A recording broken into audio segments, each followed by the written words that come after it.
Good afternoon, friends. So, I welcome you all in this session on capital budgeting.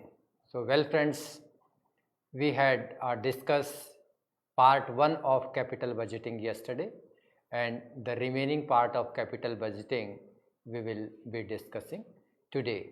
So, well, friends, let's have a quick relook what we had discussed yesterday, and then we will discuss the remaining part of our capital budgeting which we could not discuss yesterday.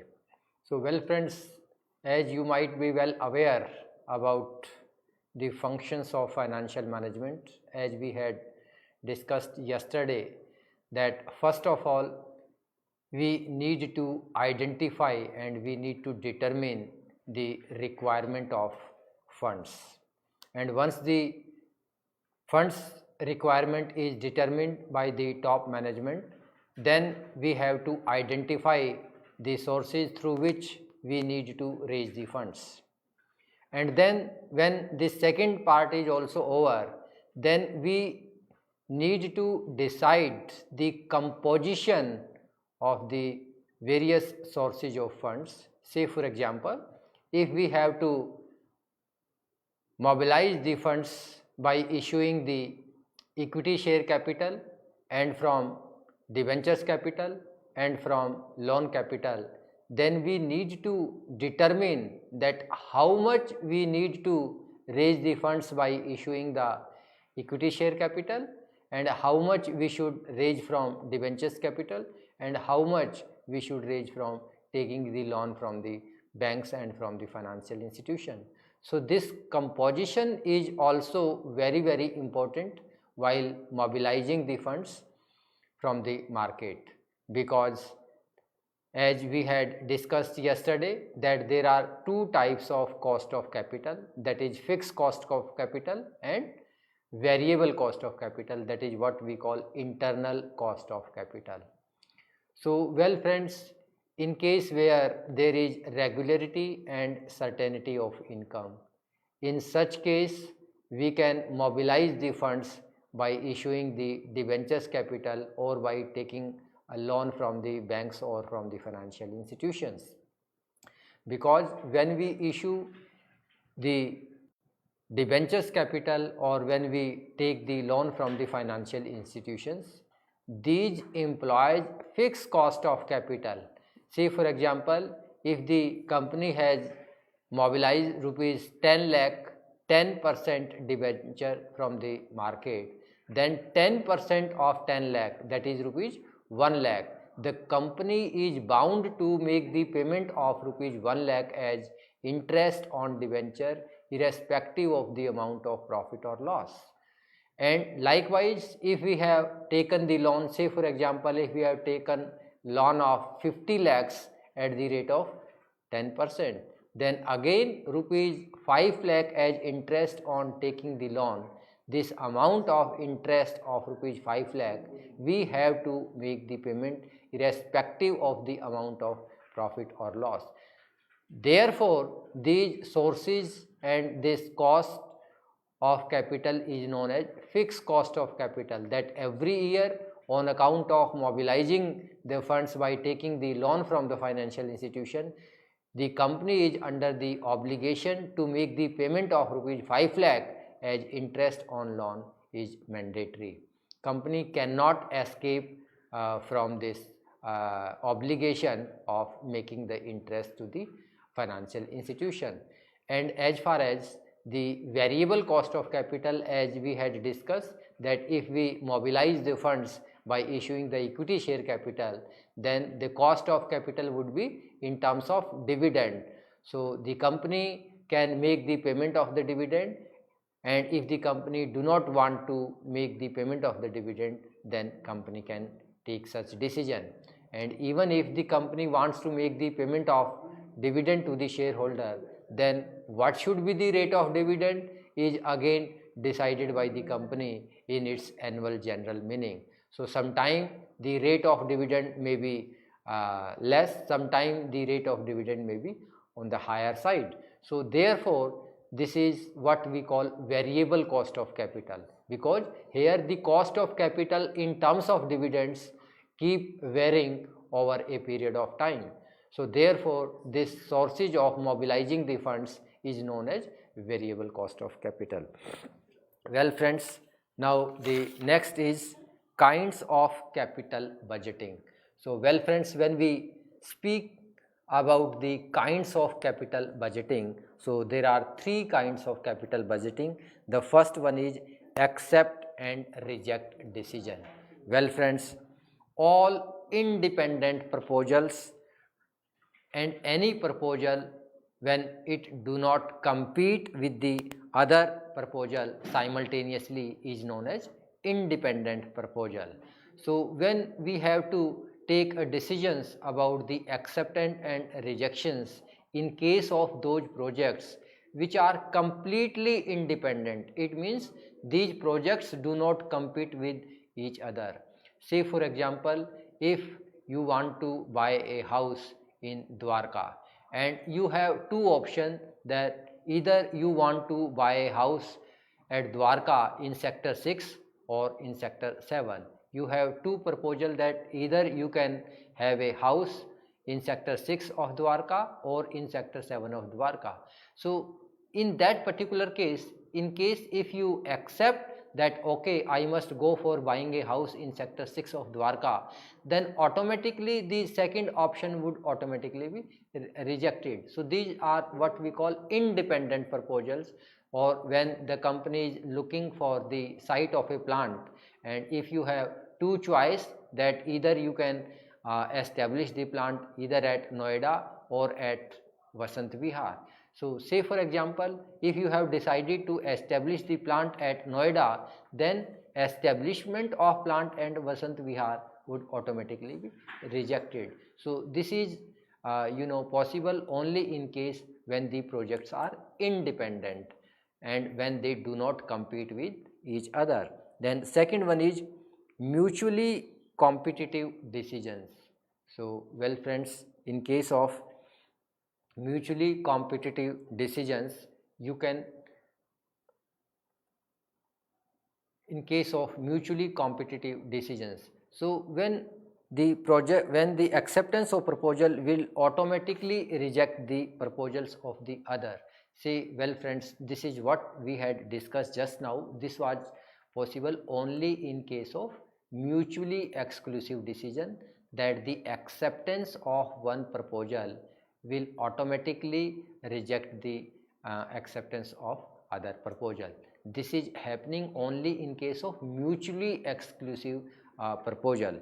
So just recorrect it. And then the first one is acceptance and rejection decision.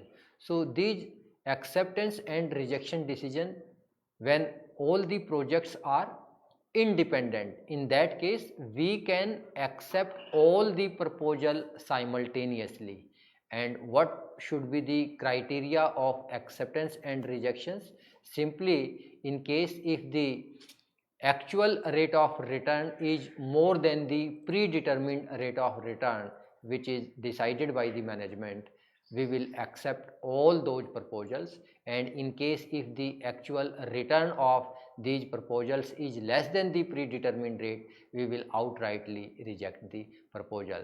So this is for the acceptance and rejection decision. And the second, mutually exclusive, as we had discussed, that in case if we want to establish a plant either at Noida or at Vasant Kunj, so in case we decide to take a decision to establish the plant at Noida, then the proposal of establishing the plant at Vasant Vihar would automatically be rejected. So these are mutually exclusive sort of decision. So acceptance of one proposal will automatically reject the other proposal. Then third one is priority orders decision. Well friends, if a firm has unlimited funds, in that case all independent proposal can be accepted or rejected simultaneously. So in case where any projects giving a rate of return higher than the required rate of returns will be accepted, and vice versa. And when we have to take a decision, so any proposal which is giving the highest rate of return will be given rank 1, and any proposal giving a rate of return at number 2 will be rank 2, so on and so forth. Then techniques of capital budgeting. Well friends, we had discussed two techniques of capital budgeting yesterday, that is payback period, and the second one is NPV, that is net present value method of taking a decision as far as the proposal of any project is concerned. Now the next technique is average rate of return, or this is what we call accounting rate of return.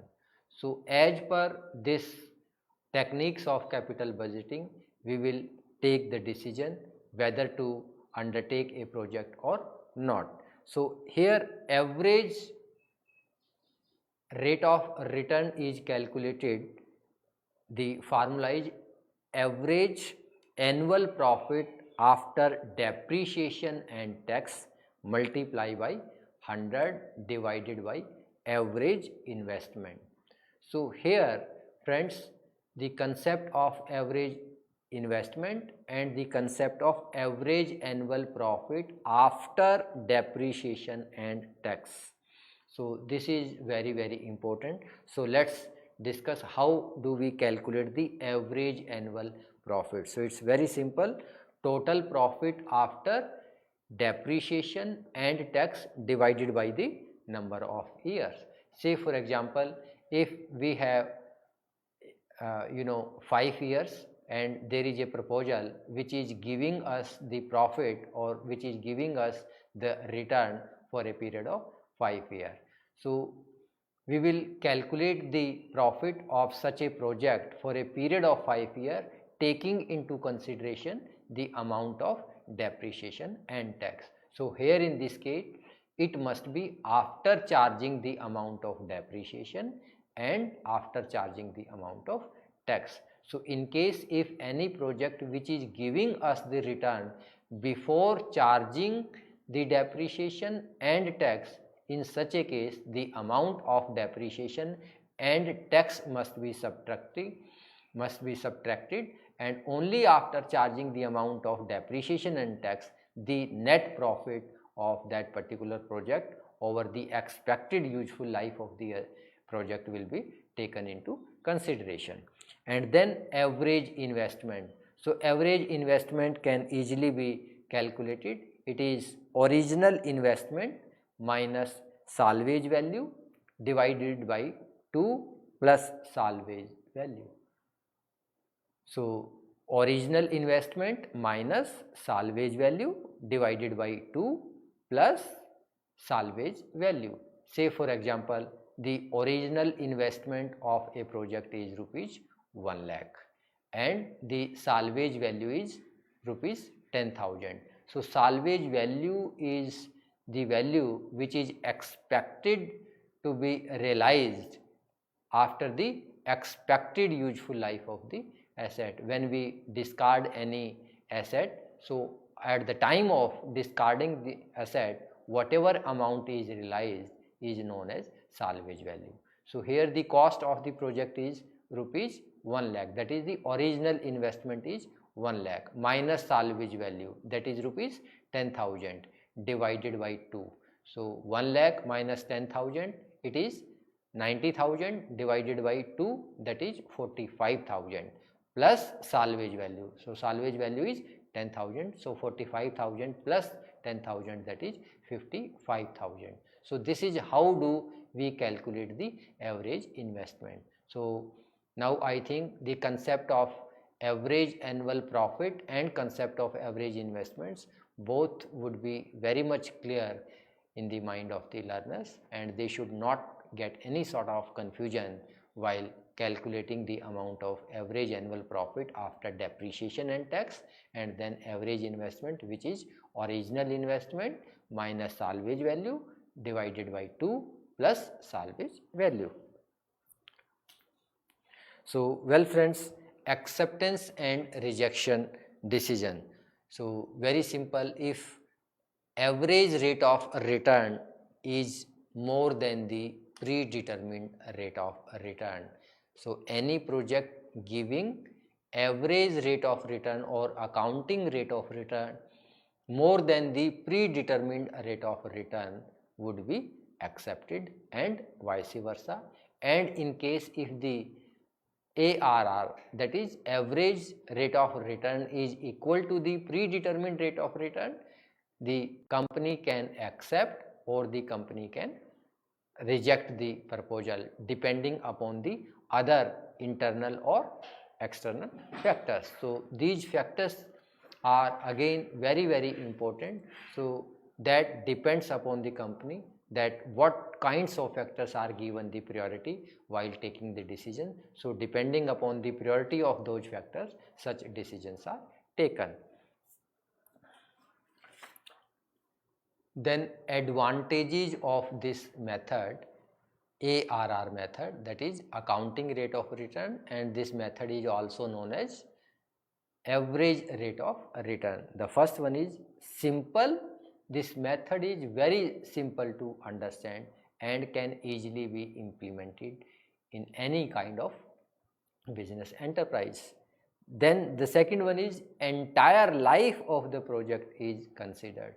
So well friends, as far as the profit maximization objective is concerned, so we cannot achieve this objective until or unless the entire life of the project is concerned, because you might have seen in case of payback period.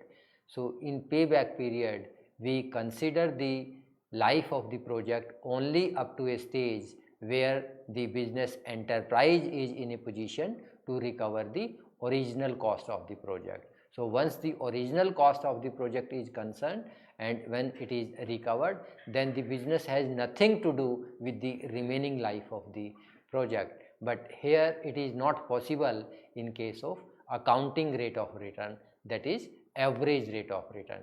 So well friends, in case of average rate of return, the entire life of the project is considered.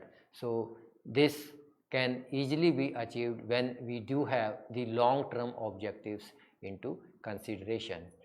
Then the disadvantages. So very simple. The first one is lack time value of money. Well friends, as we had discussed that this method suffers from the time value of money. It means that this method does not consider the time value of money. As you might be well aware that because of inflation, because of the reducing purchasing power of money, because of hike in prices, the value of money, say for example, the value of rupees 1 lakh today is not equal to the value of rupees 1 lakh after 1 year. So with the passage of the time, because of inflation, the value of the money over a period of time get depreciated. Therefore the time value of money is gaining a lot of importance, and we cannot overlook the importance of time value of money. And when we need to take a decision about the acceptance or the rejections of a particular proposal, we must definitely consider the time value of money or the expected annual cash inflows which are expected to give a return to the projects over a particular expected useful life. Then in such a case, these annual cash inflows which are expected to generate over a period of its expected useful life must be multiplied by the time value of the present value of the annual cash inflows with the present value on a particular discount rate. So this particular discount rate is determined by the management. So when we multiply the annual cash inflows with the present value of rupee 1 at a particular discount rate, we arrived at the present value of the cash inflows. So this method of project appraisal does not consider the time value of money. Then the third one is difficult to fix a predetermined rate. Well friends, because it is really very difficult to determine a predetermined rate. So this predetermined rate is basically determined by the top management, and this rate is determined with the past experience and with the help of the experts. But since there is no sound logic behind determining the rate of return, therefore this method is not based on scientific logic. It is simply based on some assumptions, and if those assumptions does not hold true, in that case any decision taken based on such assumption will lead us nowhere, and ultimately we need to face lot of difficulties while taking a decision. Then the next one is size of investment not taken into consideration. So again this method also suffers from the limitation that this method does not establish a relationship between the rate of return and the amount invested in that particular project. So until or unless the return is compared with the cost of the project and the rate of return is not linked with the cost of the project, probably we cannot take a sound decision and we cannot take a healthy decision. Then considers accounting incomes and ignore cash profit. Well friends, you might be well aware that cash profits are always better than the accounting income, and you all might be well aware, being students and the background of finance and accounting, what actually accounting income is all about, because you might have studied that the accounting income is basically determined based on the accrual basis. And here, in a case where the cash profit is not taken into consideration, probably we cannot arrive at a healthy decision as far as the acceptance and rejection of a particular project proposal is concerned, because the logic behind this is that in case if the average cash profits are taken into consideration, so these cash profits may be reinvested somewhere else where we could have a better rate of return, but this is not possible in case of accounting income. So this cash profit is always considered better than the accounting income. Well friends, then the next one is profitability index, so PI. So well friends, this method is an improved method over the net present value method. So you might have seen that in case of net present value method, we had considered the time value of money.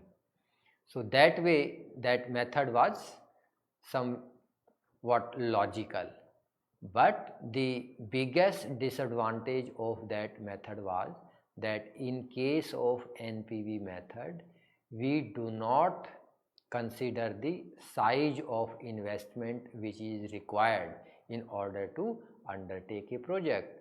As I had given an example, that say for example, if a project requires rupees 10 lakh and the present value of all the cash inflows of that particular project is 15 lakh. So that way the net present value of that particular project would be 15 lakh minus 10 lakh, that is rupees 5 lakh. And on the other hand, there is one more project and the original cost of the investment of this project is rupees 1 lakh, and the present value of all the cash inflows of this particular project is say for example rupees 3 lakh. So that way the net present value of this project would be rupees 2 lakh, that is rupees 3 lakh minus rupees 1 lakh, that is rupees 2 lakh. So here in this case, if we compare, so we come to know that as per the NPV method, the first proposal is better, because the NPV of project first is more than the NPV of project 2, because in case of project A, the NPV is rupees 5 lakh and the NPV of project B is rupees 2 lakh. But this method is not logical, this is not practical, because the NPV method does not consider the cost of the project. So here the NPV of rupees 5 lakh is compared with the cost of the project. So here the rate of return is 50%, because the original cost of project A was rupees 10 lakh and the NPV is rupees 5 lakh. So that way the rate of return is 50%. But as far as the second project, that is project B, is concerned, the cost of the project was rupees 1 lakh, but the NPV, that is net present value, is 2 lakh, that is 3 lakh minus 1 lakh. Present value of all the cash inflows was rupees 3 lakh and the original cost was 1 lakh. So when we subtracted the original cost of the project from the present value of all the cash inflows, we arrived at the net present value. So here the net present value is rupees 2 lakh. And here if we establish a relationship of the NPV with the original cost of the project, so the NPV is rupees 2 lakh and the original cost of the project is 1 lakh. So that way the return comes to 200%. So if we see it practically, if we see it with a logic, scientific logic, we comes to know that project A is not beneficial, rather project B is far better as compared to the project A. So in such a situation, the PI method, that is profitability index method, is a better method, where the original cost of the investment of the projects are different. As now we have discussed an example, because the PI method takes into consideration the returns with the original cost of the project. So the formula for calculating the PI method is present value of all the cash inflows divided by the present value of cash outflows, or we can call it present value of the cost of the project. So in case the acceptance and rejection decision would depend that in case if the profitability index, if the PI is greater than 1, the proposal would be accepted, and if it is less than 1, the proposal would be outrightly rejected. And if the PI is equal to 1, it means project may be accepted and project may not be accepted. So that will depend upon all the other internal and external factors, depending upon the priority, depending upon the significance of those factors for the management, that which factors gain how much significance for the management. So those factors should also be considered equally important while taking such a important decision. Then the advantage of this method is it considers the time value of money. Yes, of course, the PI method also considers the time value of money, as the net present value method is also also considers the time value of money. So likewise this PI method also considers the time value of money. Number 2, considers all cash inflows during its lifetime. So as the NPV method also considers the returns of the project over its expected useful life, likewise this method, that is profitability index method, also consider the entire life of the project. So whatever returns are generated by the projects are taken into considerations while taking such an important decision. Then the next one is disadvantage. So the disadvantage of this method is difficult to understand. So this method, that is profitability index method, is slightly difficult. So when we speaks about the profitability index, so profitability index is basically a method where we takes a decision whether to undertake a project or not to undertake a project. That depends upon the rate of return which is compared with the original cost of the project. So in such a case, if the PI is greater than 1, we accept the proposal and vice versa. Then the next one is,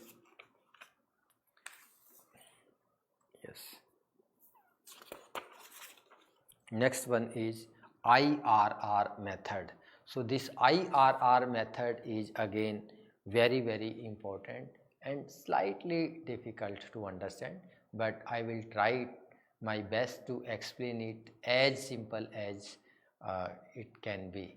So just try to be very attentive in order to understand this method properly, though it's very simple, and I am sure that all my learners would be understanding these methods properly without any difficulty and without any hesitation.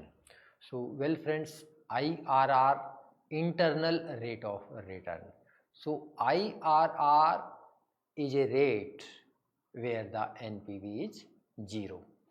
So or we can say that IRR is a rate where the present value of all the cash inflows is equal to the present value of cash outflow.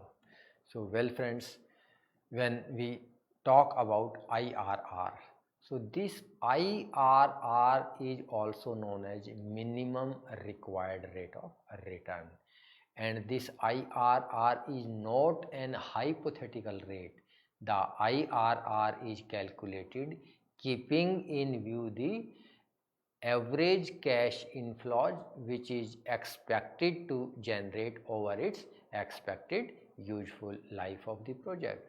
So that way this method is the most scientific and logical method, because in net present value method the rate of return, that is discount rate, is already determined by the top management, and what grounds, what criteria the management has applied in order to determine that particular rate is not a cup of everybody, those who are taking particularly this sort of decision.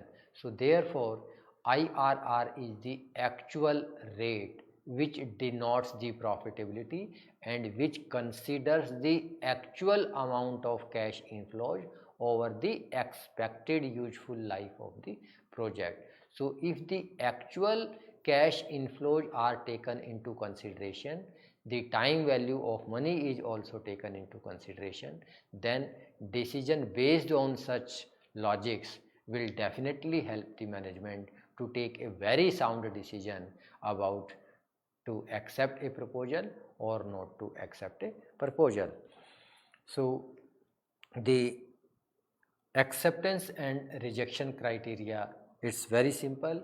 If IRR, that is internal rate of return, if IRR is more than the required rate of return, the project must be accepted and vice versa. As I have already told you that in case where there are more than one project, in that case the acceptance and rejection decision would depend upon the internal rate of return. So in such a case, any project giving the highest RR would be accepted and will be given rank 1. Any project giving IRR at number 2 will be given rank 2, so on and so forth. So this is how we take acceptance or rejection decision based on the IRR. Now the question arises, how IRR is determined? What is the procedure or what steps are involved in order to determine the IRR? So before discussing those steps, we would like to discuss the advantages and disadvantages of this IRR method.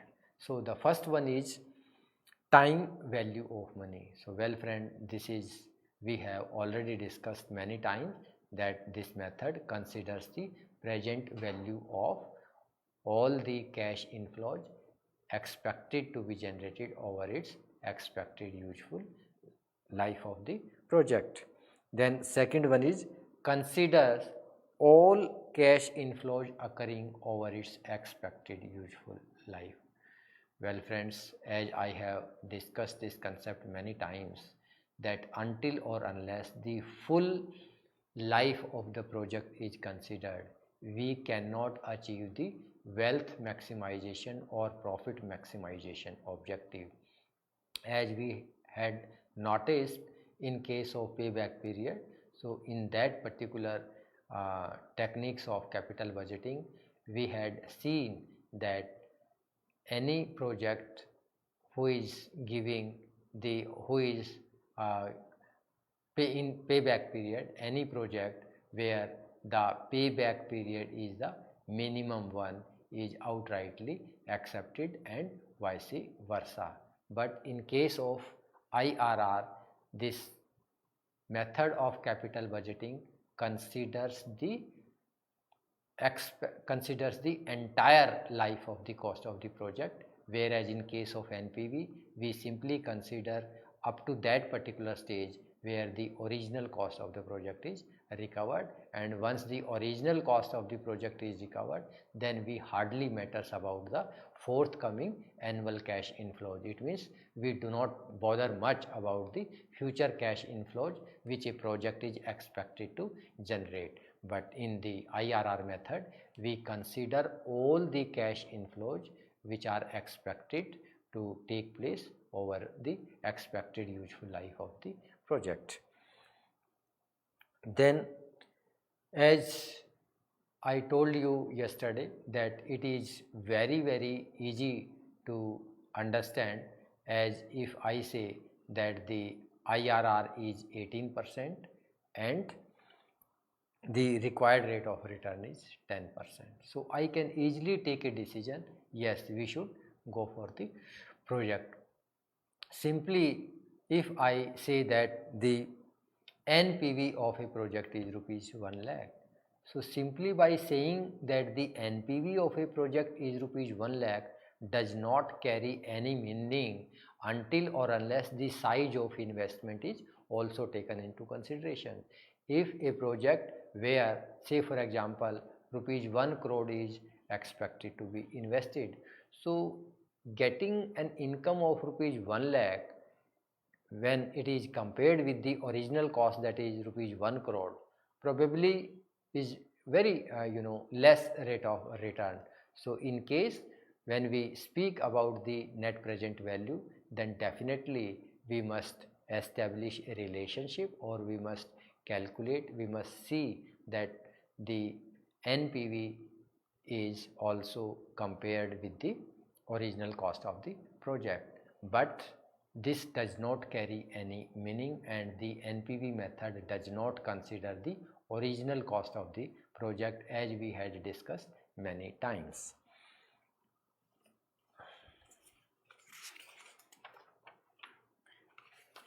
Disadvantage.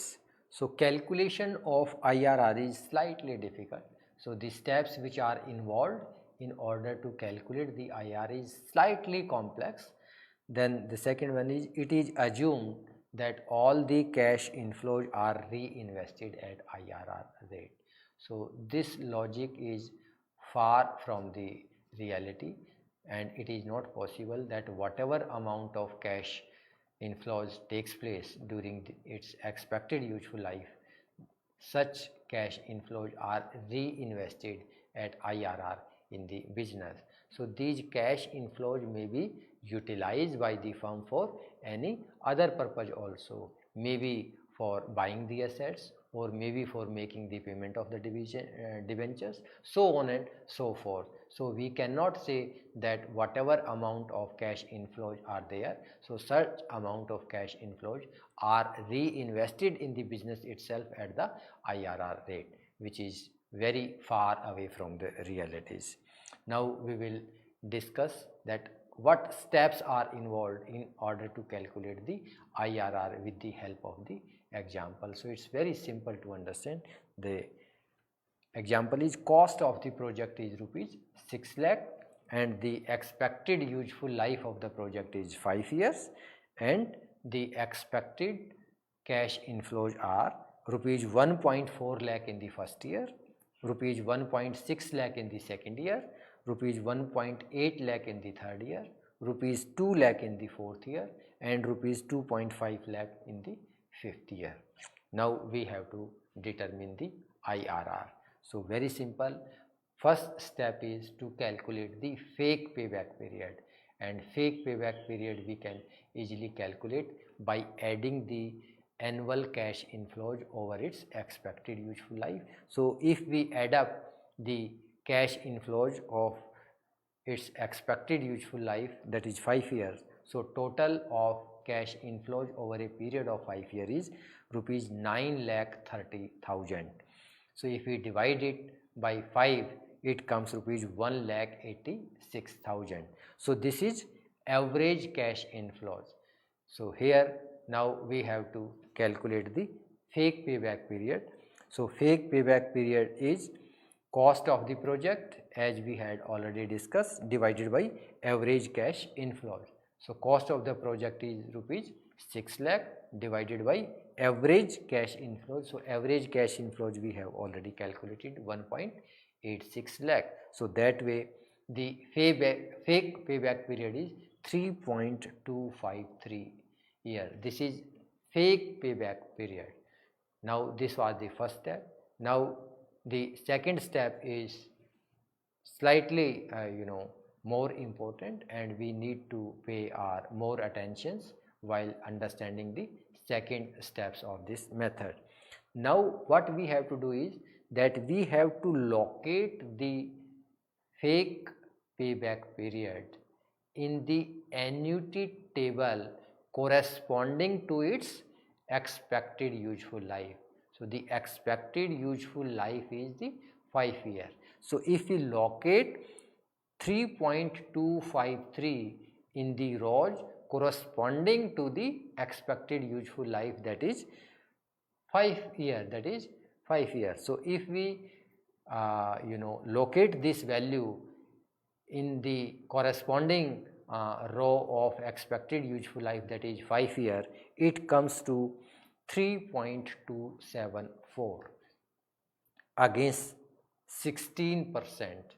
So when we locate the fake payback period 3.253 in the present value of annuity table at different discount rate, say for example from 1% to 25%. So this 3.253 is nearest to 3.274 corresponding to the 16% discount rate against the expected useful life of the project, which is 5 years. So this 3.274 is the nearest value against the payback period, that is 3.253. Now this is the first discount rate which we have identified. So now we can easily calculate the NPV, that is net present value, based on this first discount rate, that is 16%. So well friends, at 16% discount rate, the present value of ₹1 at 16% discount rate after first year, second year, third year, fourth year, fifth year is given in the question, and I had already discussed with you how the present value of rupee 1 at different discount rate is calculated. So it's very simple, 1 divided by 1 plus r, r is the discount rate, raised to the power 1 for the first year. For the second year, 1 divided by 1 plus r raised to the power 2 for the second year, so on and so forth. So now we can easily calculate. So our cash inflows are given. For the first year it is 1.4 lakh, for the second year 1.6 lakh, for third year 1.8 lakh, for the fourth year 2 lakh, and for the fifth year 2.5 lakh. So if we multiply the cash inflows with the present value of rupee 1 at 16% discount rate, that is 0.862 for the first year, 0.743 for the second year, 0.641 for the third year, 0.552 for the fourth year, 0.476 for the fifth year. So we arrive 1,20,680 for the first year, 1,18,880 for the second year, 1,15,380 for the third year, 1,10,400 for the fourth year, 1,19,000 for the fifth year. So now we add up the present value of all the cash inflows, which comes to rupees 5,84,340. So now we can calculate the net present value. So net present value is equal to the present value of all the cash inflows, which is 5,84,340 minus present value of the cash outflow, or we can call it present value of the cost of the project, that is rupees 6 lakh. So it comes to rupees minus 15,660. So well friends, this is the minus NPV. So now this minus NPV has to be converted with the positive NPV. So therefore we need to determine a second rate where the NPV is positive. So well friends, this, if the NPV is negative at 16% discount rate, it means we must take a lower rate in order to convert the negative NPV into the positive, because if we will discount at a lower rate, very simple, the NPV would be converted into positive, and it will hardly take 1 to 2 minutes just to understand, and then this final method of IRR will be over. So very simple. Now we try at 14%. So at 14% discount rate, because if we first we try at 15%, so again at 15% the NPV comes into negative. So again we will come down. Now we will try at 14%. So if we will try at 14%, then the net present value of the first year would be 1,22,720, and then so on and so forth. So the total present value of all the cash inflows for 5 years, it comes to 6,15,470. So now we can easily calculate the net present value. Net present value is equal to the present value of all the cash inflows minus present value of the cash outflow. So the present value of cash inflow is 6,15,470 minus cost of the project, that is present value of the cost of the project is 6 lakh. Therefore the NPV is 15,470. So now we have a negative NPV, we have a positive NPV, and we have two different discount rate, that is 16% and 14%. Now simply if you apply the formula, you will come to know about the exact IRR. So that IRR is a rate where NPV would be 0. So now that formula for calculating the exact IRR is LDR, that is lower discount rate, plus NPV at LDR divided by NPV at LDR minus NPV at HDR, multiply by difference of discount rates. So difference of discount rate is 2, because the first discount rate was 16% and the second discount rate was 14%. So therefore the difference is 2%. So now LDR, that is 14% plus NPV at LDR. So NPV at lower discount rate is 15,470 divided by NPV at LDR. NPV at LDR is again 15,470 minus NPV at HDR. So NPV at HDR, it means higher discount rate, that is 16%, that is minus 15,660. So minus आपको पहले भी दिया हुआ है और minus ही आपका ये NPV higher discount rate पे है, तो जब ये माइनस का सिंबल अंदर जाएगा तो it will becomes positive and multiply by difference in discount rate, that is 2. So 14% plus NPV at lower discount rate 15,470 divided by 31,130. It means 15,470 plus 15,660, that comes to 31,330. So the exact IRR is 14.67%. So this is how do we calculate the exact IRR while taking a decision based on these techniques of capital budgeting whether to undertake a project or not.